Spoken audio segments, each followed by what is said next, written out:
Hyperion by Friedrich Hölderlin, page 110. Hyperion to Bellarmine.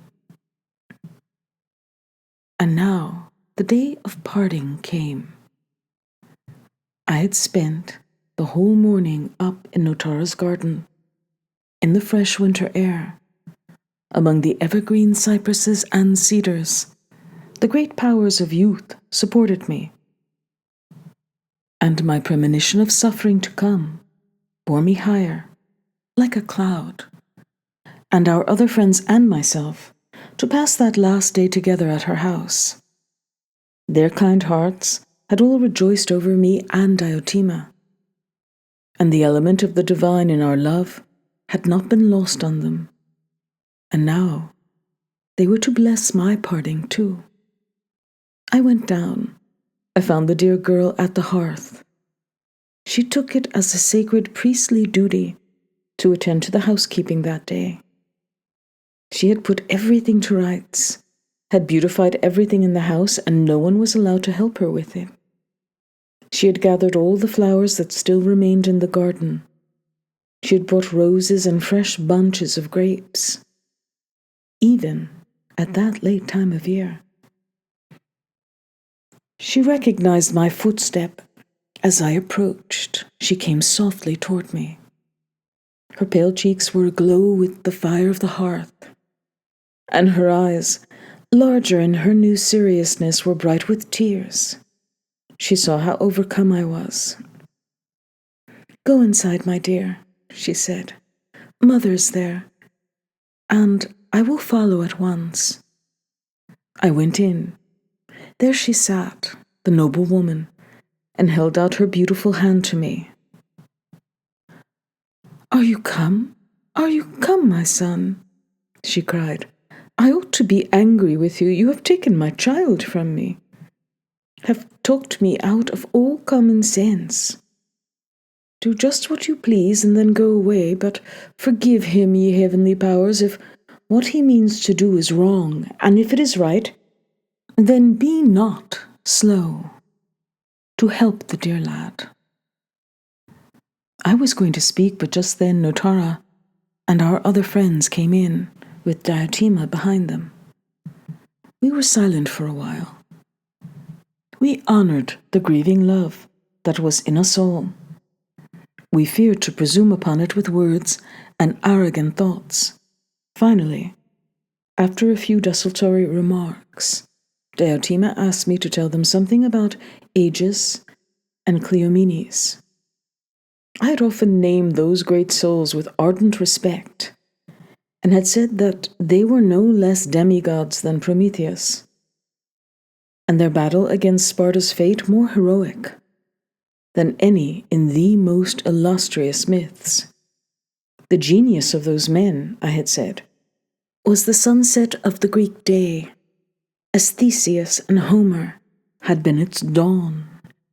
I told their story, and at its end we all felt stronger and more exalted. "Happy is he," cried one of our friends, "whose life alternates between joy of heart and brisk battle."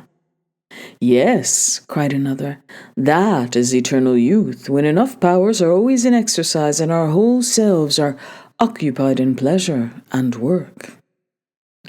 "Oh, that I could go with you," Diotima cried to me.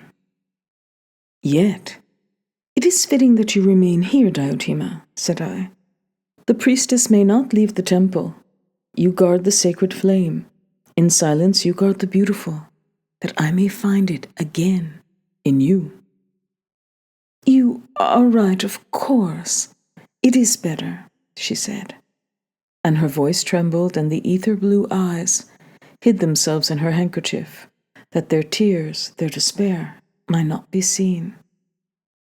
Oh, Bellarmine, my heart was near to breaking, because I had made her blush so red. "Friends," I cried, "preserve this angel for me. I know nothing more, if I know her not.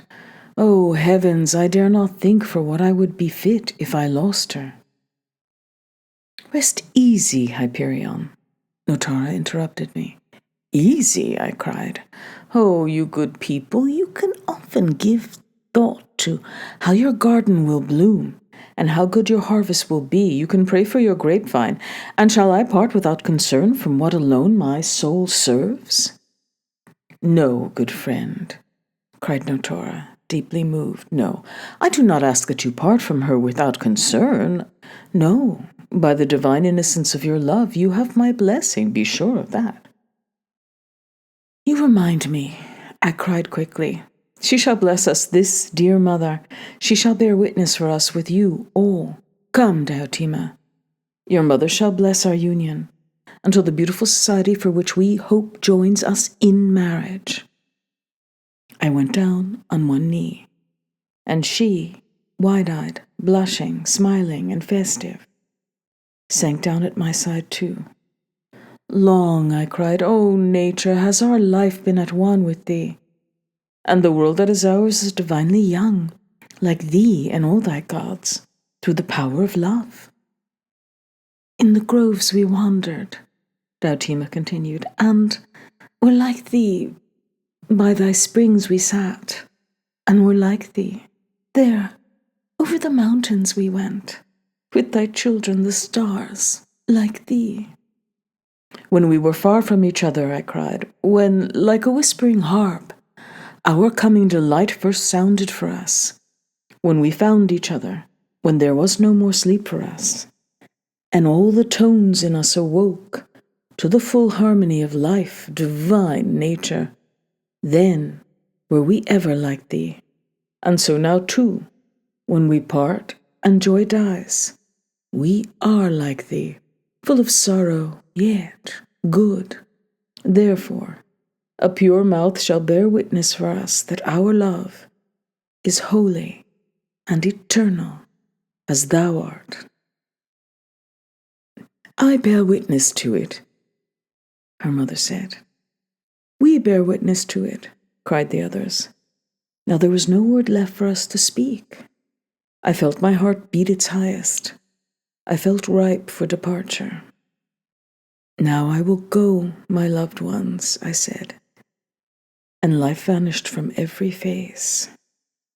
Diotima stood like a marble statue, and I felt her hand die in mine. I had killed everything around me. I was alone, and I reeled before the boundless silence in which my seething life had no holdfast. Ah, I cried, my heart is fiery hot, and you all stand so coldly, my loved ones. And do only the gods of the household lend ear? Diotima, you are silent, you do not see. Oh, well for you that you do not see. Go now, she sighed. It must be. Go now, dear heart. Oh, sweet music from those blissful lips, I cried, and stood like a suppliant before that lovely statue. Sweet music, drift upon me once more, dawn once more, dear eyes of light.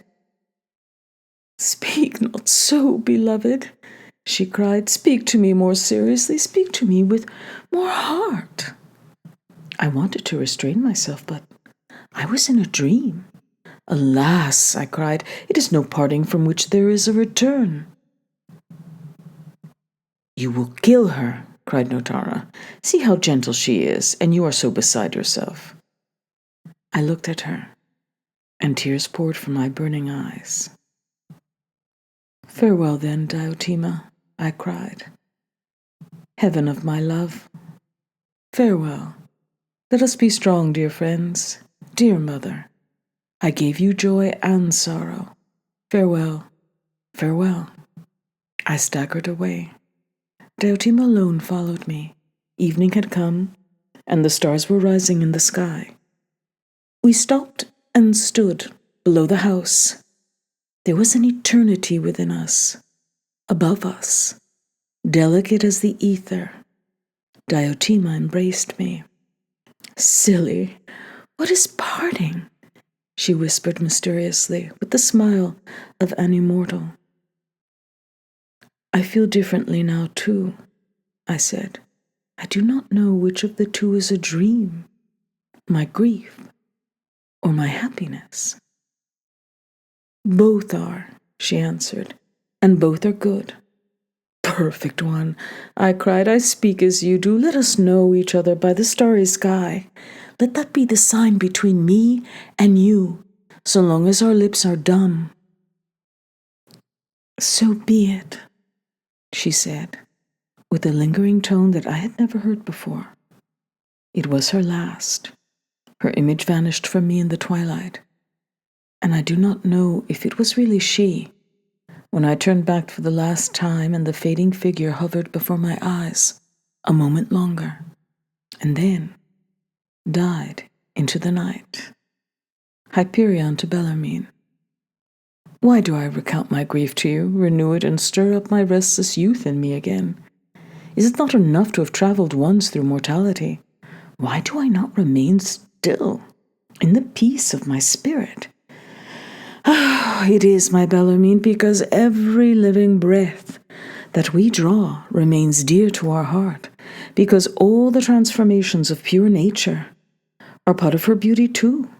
Our soul, when it puts off mortal experiences and lives only in blessed quietness, is it not like a leafless tree, like a head without locks? Dear Bellarmine, I was quiet for a while, like a child. I lived under the still nose of Salamis, oblivious to mankind's fate and striving. Since then, much has changed in my eyes. And now I have peace enough in me to remain quiet when I look into human existence. Oh, friend, in the end, the Spirit reconciles us with all things. You will not believe it, at least not of me, but I think that even my letters should suffice to show you that my soul is becoming stiller every day, and I will continue to tell you of it hereafter, until I have said enough for you to believe me. Here are letters of Diotima's and mine. After my departure from Caloria, they are the most precious part of all that I entrust to you. They are the warmest pictures from those days of my life. They tell you little of the clamor of war, but hence all the more of my own life. And that is what you want. And you must see too how greatly I was loved, that I could never tell you, that only Diotima can tell. Hyperion to Diotima. I have awakened from death of absence, my Diotima.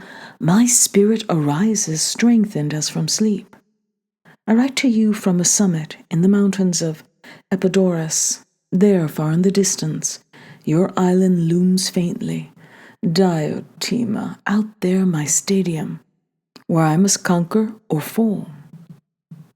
O Peloponnesus, O ye springs of the Euphrates and Alpheus, there we shall prove ourselves. There, from the forests of Sparta, the ancient genius of the land will plunge down like an eagle with our army, as on roaring pinions. My soul is filled with longing for high deeds and filled with love, Diotima. And in these Greek valleys my eye looks out as if to command by magic. Rise once more, ye cities of the gods. There must be a God in me, for I scarcely feel our separation. Like the blessed shades by Lethe, my soul now lives with yours in heavenly freedom, and fate has no more power over our love.